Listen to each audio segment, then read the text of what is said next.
Our mission is to sort through all the misinformation and bring you the facts straight from the experts. Our inbox is filled with questions and viral posts about the upcoming election. So let's tackle a topic we've seen popping up a lot: the Electoral College. Scott Dwyer in Silver Spring emailed us saying, now that we have the power to count everyone's vote almost instantly, it's not needed anymore. He asked us to verify, is it possible to eliminate the Electoral College? Our sources for this are the Constitution and political science professors Eric Heberlig, Barry Burden, and Craig Albert. That's indeed the entire purpose of it, is to give more equal voice or more weighted votes to underrepresented states at the time of the Constitutional Convention in 1787. First, let's take a look at the laws about the Electoral College. The Constitution allocates to each state the same number of electors as its representation in Congress. For example, Maryland has 8 representatives in the House and 2 senators, so the state gets 10 electoral votes. Although not a state, D.C. gets 3 electoral votes per the 23rd Amendment.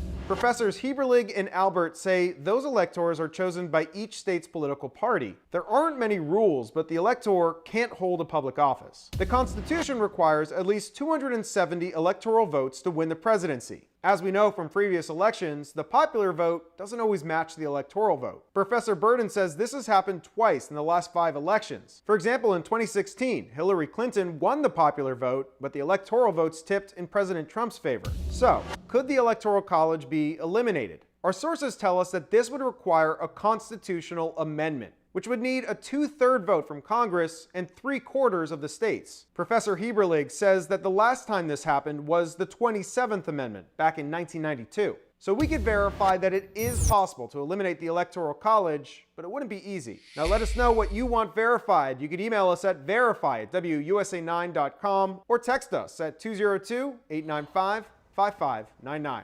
With your Verify, I'm Evan Kozlov.